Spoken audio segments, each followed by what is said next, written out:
Good morning. Today I'm going to show you how I grow roses from cuttings. Here you can see my rose cuttings, some from last year but most of them from this year. The ones in the pots are rooted and the cuttings in the bottles are more recent, so I'm still waiting to see the roots on them. A few of my cuttings have flowered already, but I tend to cut the flowers off pretty quickly as I don't want my plants to waste energy for flowers. I'd rather they focused on growing roots. Also, before you start propagating roses, it is important to check the patent on a given rose has expired and familiarize yourself with the plant propagation laws in your country as they can differ. As far as I know, living in UK, I can propagate even new varieties, but only for private use.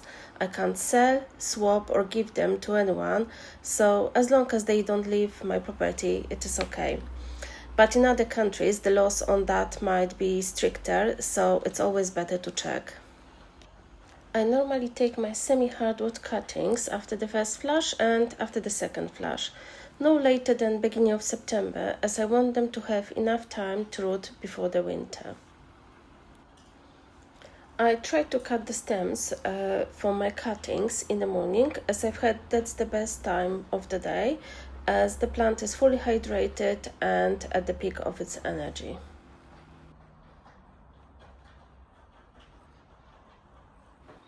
Here you can see a stem I've cut from one of my roses.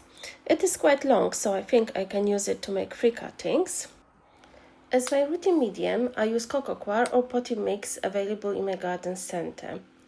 The potting mix that I use has already some perlite added, but I still add some more perlite and vermiculite to the cocoa coir or potting mix that I use. Perlite helps to increase drainage, and vermiculite holds moisture and vital nutrients. I do use a rooting powder which helps to speed up the rooting process. It costs only a few pounds and lasts a long time. So now I'm going to make my 3 cuttings. I'm going to cut this stem at the bottom, just underneath the leaf node, and count 3 or 4 leaf nodes and cut it just above a leaf node at the top.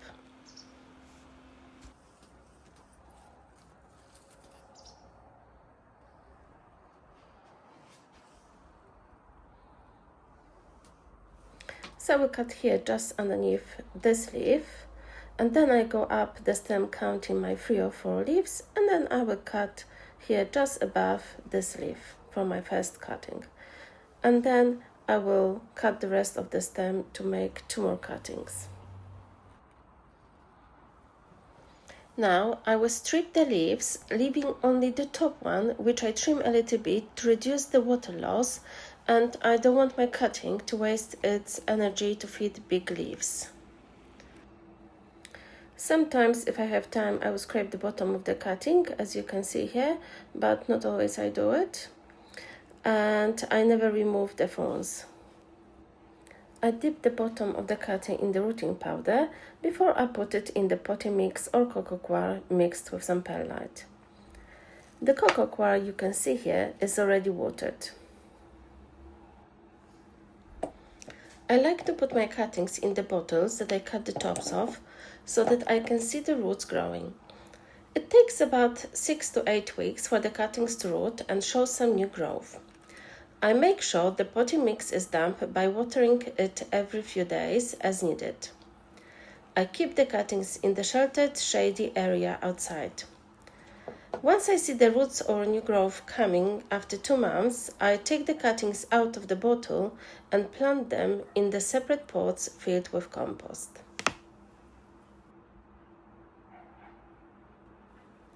Here you can see some examples of my cuttings that rooted. As you can see, the bottles work really well for me, as I can clearly see the roots.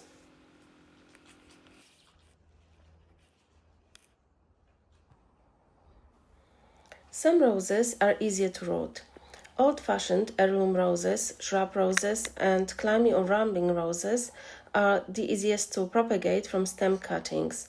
They root much faster than modern hybrid tea roses because they possess stronger natural vigor.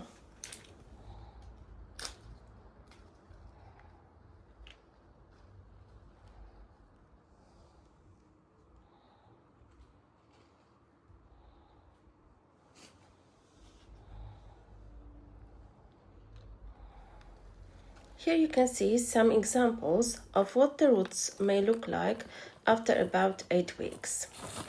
So some cuttings may have really good roots and some may have only callus.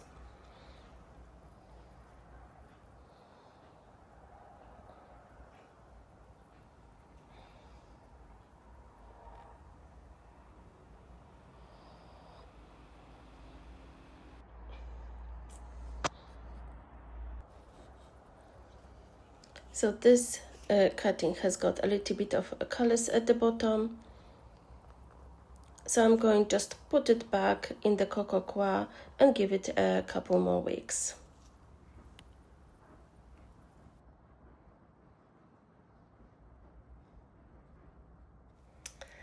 Okay, so that's my method of growing roses from cuttings, and I thought I will share it with you, as at this point I'm quite happy with my success rate. Thank you for watching, and I hope you have a lovely weekend.